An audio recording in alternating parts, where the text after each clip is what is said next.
5 जून 2024 एक ऐसा समय जिस दिन सुनीता विलियम और इनके सहयोगी पार्टनर बुच मिलमोर ये दोनों ही आईएसएस पर जाने के लिए रेडी हो जाते हैं। लेकिन इससे पहले इनके रॉकेट को 2 से 3 बार चेक किया जाता है और यहाँ पर इसे कोई भी प्रॉब्लम नजर नहीं आता, इसीलिए शेड्यूल के अनुसार इसके मिशन को लॉन्च कर दिया जाता है। सबसे पहले ये 2 बूस्टर जिसमें कि सॉलिड फ्यूल भरा होता है इसे इग्नाइट किया जाता है और ये हमारे अर्थ से लगभग 40 से 50 किलोमीटर ऊपर जाने के बाद ये डिटैच हो जाता है क्योंकि इसका फ्यूल खत्म हो जाता है और फिर इसका सेकेंड स्टेज चालू हो जाता है जिसमें कि इस लिक्विड फ्यूल का यूज किया जाता है और ये रॉकेट को तकरीबन 200 किलोमीटर ऊपर लेके जाने के बाद ये भी अलग हो जाता है। और इसके बाद हमारा आता है लास्ट स्टेज या फिर आप इसे सेकेंड लास्ट भी बोल सकते हो और वो होता है हमारा क्रायोजेनिक इंजन। और यही इंजन इस रॉकेट को अर्थ के ऑर्बिट में लेकर जाता है और उस समय इसका जो स्पीड होता है वो तकरीबन 7.8 किलोमीटर पर सेकेंड होता है। इसके बाद ये इंजन भी अलग हो जाता है और फिर हमारा बचता है ये कैप्सूल और इस कैप्सूल में टोटल 28 थ्रस्टर लगे होते हैं। इनमें से जो ये 5 थ्रस्टर थे ये काम नहीं कर रहे थे और आपको पता होना चाहिए कि यही वे थ्रस्टर हैं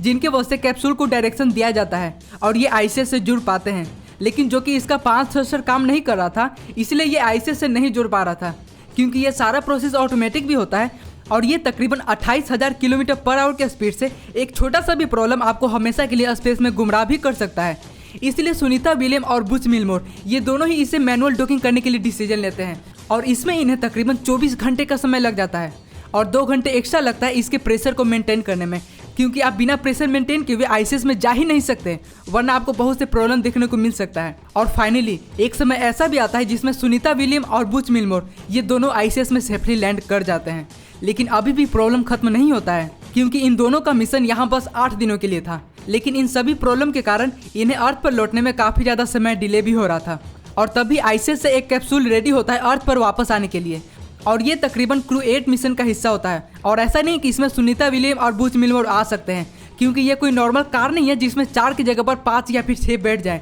ये हमारा सैटेलाइट है इसलिए इसमें जितने सीट वैलिड होते हैं उतने ही बैठ सकते हैं। इसीलिए जो एस्ट्रोनॉट क्रू 8 मिशन का हिस्सा थे वही एस्ट्रोनॉट इस कैप्सूल में वापस अर्थ पर आ जाते हैं। लेकिन आश्चर्य बात तो ये था कि अभी तक नासा वाले इसके लिए कुछ खास कर नहीं पा रहे थे और ना ही कोई रेस्क्यू रॉकेट लॉन्च किया जा रहा था क्योंकि नासा के ऊपर ऑलरेडी बहुत ही ज़्यादा प्रेशर बन चुका था और वो जल्दीबाजी में कोई गलत कदम नहीं उठाना चाह रहा था। इसीलिए नासा वाले डिसाइड करते हैं कि ये स्पेसएक्स से हेल्प लेंगे क्योंकि स्पेसएक्स अपना क्रू 9 मिशन लॉन्च करने वाले थे। इसीलिए इसमें थोड़ा सा मॉडिफाई किया गया जैसे कि इसमें टोटल 4 एस्ट्रोनॉट बैठ सकते थे लेकिन इन सभी प्रॉब्लम के कारण इसमें 2 ही एस्ट्रोनॉट जाते हैं